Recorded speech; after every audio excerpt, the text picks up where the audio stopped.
Hello friends, बहुत बहुत स्वागत है आप सभी का एक बार फिर से सरकारी हिट में। तो इस वीडियो में जो हम लोग एसएससी सीपीओ एसआई की जो वैकेंसीज कल रिलीज हुई हैं ऑफिशियली, उसके बारे में डिस्कशन करने वाले हैं कि उसकी एलिजिबिलिटी कितनी है, टोटल वैकेंसीज कितनी है, ठीक है, और आपका जो सिलेक्शन प्रोसेस है वो किस तरीके से रहने वाला है। तो ये सारी चीजें जो है हम लोग इस वीडियो में कवर करेंगे।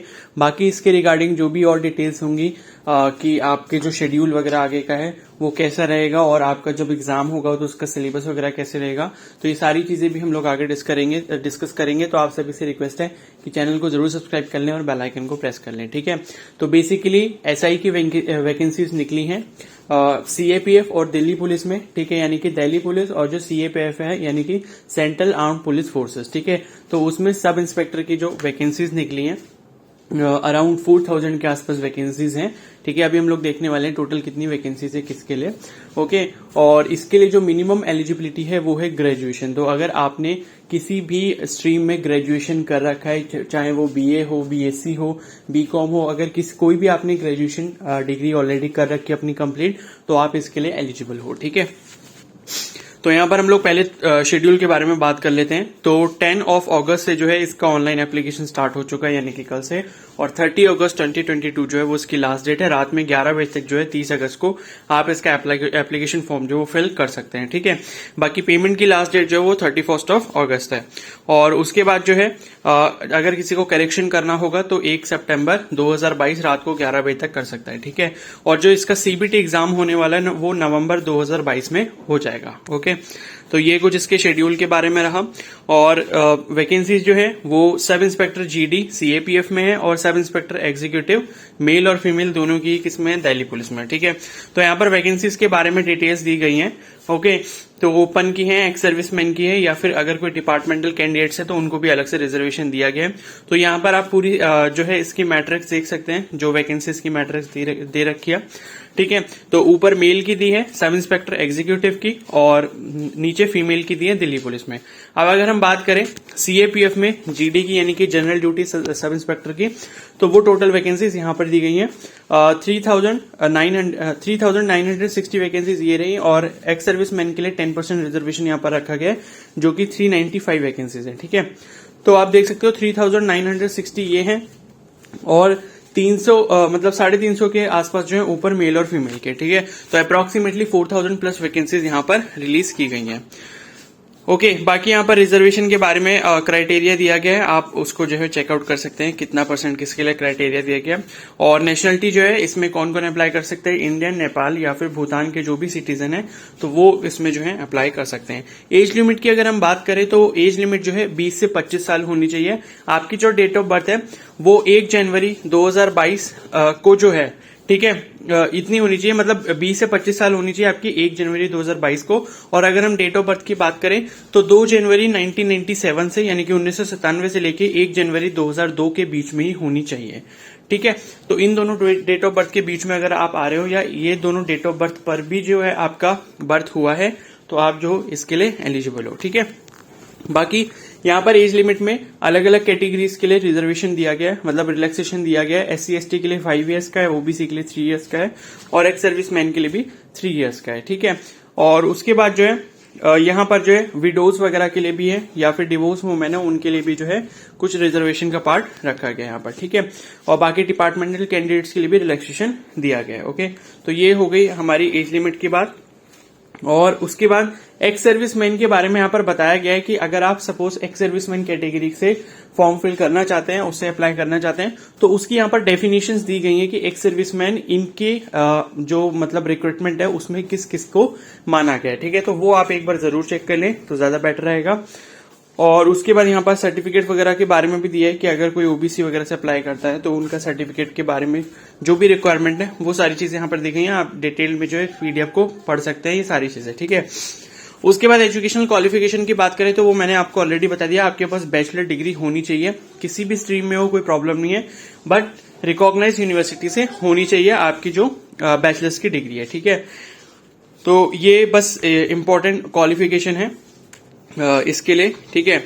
उसके बाद यहाँ पर लिखा हुआ है कि all candidates who are declared qualified by the commission in computer based examination physical endurance test, यानी कि पीईटी या फिर physical standard test PST and medical examination will be required to produce all relevant certificates in original such as marksheet provisional. तो जब आपका जो है written exam qualify हो जाता है, उसके बाद जब आपका फिजिकल टेस्ट होगा, फिजिकल एंड्योरेंस टेस्ट, तो उस टाइम पे जो है आपके सारे डॉक्यूमेंट्स का वेरिफिकेशन किया जाएगा। ये सारी चीजें यहाँ पर मेंशन की गई हैं, ठीक है, ओके। और उसके बाद अप्लाई करने के लिए आप लोग जो है ssc.nic.in इस ऑफिशियल वेबसाइट पे जाके जो है इसके लिए अप्लाई कर सकते हैं। बाकी यहाँ पर फोटोग्राफ वगैरह अपलोड किस फॉर्मेट में करना है वो सारी चीजें यहाँ पर क्राइटेरिया उसका दिया गया है। जैसे फोटोग्राफ जो है वो जेपीजी फॉर्मेट में होनी चाहिए, 3.5 centimetre into 4.5 centimetre, maximum size इसका 50 KB होना चाहिए, और सिग्नेचर के लिए मैक्सिमम साइज जो है वो 20 KB है, ठीक है। तो ये सारी चीजें दी गई हैं। और एप्लीकेशन फीस की अगर हम बात करें तो फीस यहाँ पर 100 रुपए यानी कि 100 रुपीज आपको फीस पे करनी पड़ेगी इसके लिए, ठीक है। और ये करेक्शन के बारे में दिया गया है, और ये तो मैंने आपको बता दिया। बाकी यहाँ पर सेंटर फॉर एग्जामिनेशन दिए गए हैं कि सेंटर जो है कहाँ पर है। जैसे बिहार और उत्तर प्रदेश के सेंटर यहाँ पर लेफ्ट साइड में लिखे हुए हैं, तो इसको आप चेकआउट कर सकते हैं। फिर ईस्टर्न रीजन में कौन कौन से सेंटर है, उड़ीसा, वेस्ट बंगाल, सिक्किम, ठीक है, अंडमान एंड निकोबार आइलैंड, झारखंड, तो ये सारे सेंटर्स यहाँ पर दिए गए। ये सारी चीजें आप चेक कर सकते हैं, ठीक है। तो ये सेंटर्स के बारे में जब आप सेलेक्ट करोगे तो आपको खुद भी पता लग जाएगा आपको कौन सा सेंटर सेलेक्ट करना है। उसके बाद स्कीम ऑफ एग्जामिनेशन के बारे में अगर हम बात करें तो पेपर 1 और पेपर 2 जो है वो यहाँ पर रहने वाला है, ठीक है।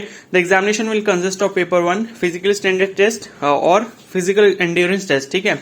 Paper 2 and detail medical examination, तो 2 एग्जाम्स यहाँ पर आपके होने वाले हैं। सबसे पहले पेपर 1 होगा, उसके बाद आपका पीएसटी या फिर पीईटी टेस्ट होगा, और उसके बाद जो यहाँ पर पेपर 2 होगा, ठीक है।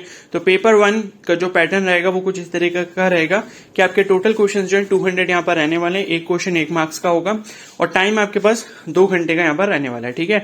और इसमें जो सब्जेक्ट पूछे जाएंगे वो आपका पहला GIR हो गया, यानी कि जनरल इंटेलिजेंस एंड रीजनिंग, फिर जीके और जनरल अवेयरनेस वाला पार्ट हो गया, फिर क्वांटिटेटिव एप्टीट्यूड और इंग्लिश कंप्रिहेंसेशन, ठीक है।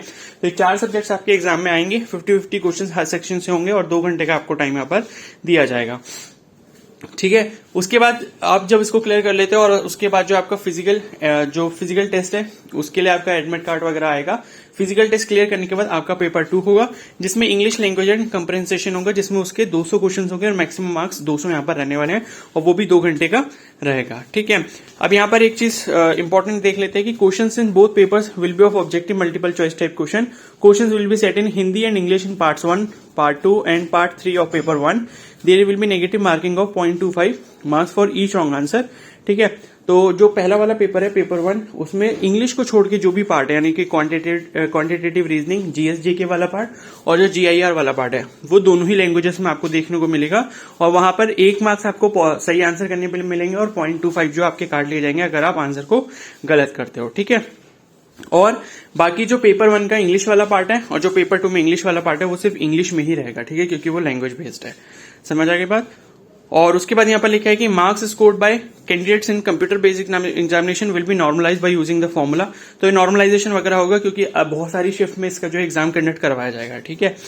और उसके बाद जो है यहाँ पर एनसीसी की जो भी कैंडिडेट्स हैं तो उनको भी जो है यहाँ पर कुछ बोनस मार्किंग मिलेगी एग्जाम में, जैसे कि 10 मार्क्स आप देख सकते हो सी सर्टिफिकेट वालों के लिए है, बी सर्टिफिकेट वालों के लिए 6 मार्क्स है, और ए सर्टिफिकेट वालों के लिए 4 मार्क्स यहाँ पर एडिशनल दिए जाएंगे पेपर 1 और पेपर 2 में, ठीक है। तो यहाँ पर ऐसा रहेगा। और यहाँ पर लिखा है कि there shall be no provision for re-evaluation और रीचेकिंग, तो रीचेकिंग वगैरह इस एग्जाम में नहीं होगी, ओके। बाकी यहाँ पर सिलेबस आप लोग चेक कर सकते हो, इसका चाहो तो आप स्क्रीनशॉट ले सकते हो। जैसे जनरल इंटेलिजेंस एंड रीजनिंग यानी कि GIR का जो सिलेबस है वो सारे टॉपिक्स यहाँ पर दिए हैं। उसके बाद जीके जीएस के टॉपिक्स दिए हैं, क्वांटिटेटिव एप्टीट्यूड के टॉपिक्स दिए हैं, और इंग्लिश कंप्रिहेंसेशन, और उसके बाद पेपर 2 का सिलेबस भी यहाँ पर दिया गया है, ठीक है। अब यहाँ पर बात कर लेते हैं फिजिकल स्टैंडर्ड टेस्ट के बारे में कि मिनिमम फिजिकल एलिजिबिलिटी जो है, अगर आप इसके लिए अपियर हो रहे हो तो फिजिकल स्टैंडर्ड टेस्ट में जो है आपके स्टैंडर्ड्स देखे जाएंगे कि वो उनके क्राइटेरिया को मैच करते हैं या नहीं करते हैं, ठीक है। तो मेल के लिए जो है हाइट जो है मिनिमम 170 सेंटीमीटर होनी चाहिए, और चेस्ट जो है 85 एक्सपेंड करके और 80 जो है बिना एक्सपेंड किए होना चाहिए, ठीक है। उसके बाद जिनका जो हिली एरिया से बिलोंग करते हैं, जैसे गढ़वाल, कुमाऊं, हिमाचल प्रदेश, ये सारे रीजन से जो बिलोंग करते हैं उनके लिए मिनिमम हाइट जो है यहाँ पर 165 दी गई है, और चेस्ट का क्राइटेरिया जो है उनके लिए सेम रहेगा, ठीक है। उसके बाद एसटी कैंडिडेट्स के लिए मिनिमम हाइट जो है 162.5 है, और चेस्ट जो है 77 अनएक्सपेंडेड होना चाहिए, और एक्सपेंड होने के बाद जो 82 होना चाहिए, ठीक है। फीमेल कैंडिडेट्स के लिए मिनिमम हाइट जो 157 है, और उसके बाद जो हिल रीजन से फीमेल्स है उनके लिए 155 मिनिमम हाइट है, और एसटी कैटेगरी की जो भी फीमेल्स हैं उनके लिए 154 सेंटीमीटर यहाँ पर मिनिमम हाइट दी गई है। ठीक है, उसके बाद फिजिकल एंड्योरेंस टेस्ट जो होगा, ये तो ऊपर जो अभी हमने देखा वो फिजिकल स्टैंडर्ड टेस्ट है जिसमें आपके स्टैंडर्ड्स को मैच किया जाएगा। ठीक है, और अब जो है फिजिकल एंड्योरेंस टेस्ट है, तो यहाँ पर मेल कैंडिडेट्स के लिए 100 मीटर की रेस 16 सेकंड्स में कंप्लीट करनी होगी, 1.6 किलोमीटर की रेस 6.5 मिनट्स में कंप्लीट करनी होगी, लॉन्ग जंप जो है वो आपकी 3.65 मीटर की दे रखी है, 3 चांसेस आपको दिए जाएंगे। हाई जंप जो है 1.2 मीटर की है, उसके लिए भी आपको 3 चांसेस दिए जाएंगे, और शॉर्ट पुट जो है वो आपका 16 पाउंड का होगा। ठीक है, और उसमें जो है मिनिमम डिस्टेंस जो आपको फेंकना होगा वो 4.5 मीटर है, 3 चांसेस के अंदर अंदर। ठीक है, उसी तरीके से फीमेल कैंडिडेट्स के लिए 100 मीटर की रेस 18 सेकंड्स में, 800 मीटर रेस जो है वो 4 मिनट्स में कंप्लीट करनी है। लॉन्ग जंप जो है वो 2.7 मीटर की उनको करनी होगी, 3 चांसेस मिलेंगे, और हाई जंप जो है वो 0.9 मीटर की करनी होगी, 3 चांसेस मिलेंगे। ठीक है, और यहाँ पर जो है ये भी साफ साफ लिखा है कि there shall be no minimum requirement of chest measurement for female candidates. ठीक है, तो चेस्ट मेजरमेंट यहाँ पर फीमेल कैंडिडेट्स के लिए कोई भी उसकी मिनिमम रिक्वायरमेंट नहीं है। ठीक है, और बस यही सारी इंपॉर्टेंट चीजें हैं। पीएसटी और पीईटी के बारे में हमने देख लिया, फिर मेडिकल एग्जामिनेशन होगा, आईसाइट वगैरह के बारे में दिया गया है। 6x6 जो आपका बेटर विजन होना चाहिए, 6x9 जो वो आपका वर्स्ट आई विजन होना चाहिए। ठीक है, और ये कुछ जो है मतलब कुछ और चीजें दी गई हैं कि finally selected candidate for the post of sub inspector would as a part of training curriculum, तो ये ट्रेनिंग के बाद का दिया गया है। ठीक है, और मुझे नहीं लगता अब इसके बाद जो है कोई और इन्फॉर्मेशन ऐसी रह गई जो आपके लिए अभी इस टाइम पर इंपॉर्टेंट है। तो ये सारी एलिजिबिलिटी वगैरह हमने देख ली है, और बाकी यहाँ पर आईडी कार्ड्स वगैरह के बारे में इन्फॉर्मेशन दी गई है। ठीक है, तो ये जो है ये आप इजीली कर सकते हो। बाकी मोड ऑफ सिलेक्शन ये सारी चीजें मैंने आपको बताई दी। फर्स्टली आपका एग्जाम होगा पेपर 1, फिर आपका पीएसटी और पीईटी करवाया जाएगा, उसके बाद पेपर 2 होगा, और पेपर 2 के बाद जो है आपका मेडिकल एग्जामिनेशन होने वाला है। ठीक है, तो ये जो है इसके बारे में कंप्लीट डिटेल है। आई होप आपको सारी डिटेल्स अच्छे से समझ आ गए होंगे। अगर इसके बाद भी अगर आपको कोई डाउट रह जाता है तो आप मुझे कमेंट सेक्शन में जरूर बता सकते हैं। ओके, तो अगर ये वीडियो हेल्पफुल लगी तो प्लीज को जरूर लाइक कर देना, चैनल पर नहीं तो सब्सक्राइब कर लो, और बेल आइकन को प्रेस कर लो। इससे रिलेटेड जो भी आगे अपडेट्स आएंगे उसके ऊपर आपको इन्फॉर्मेशन दे दी जाएगी। Okay, so thank you and have a nice day.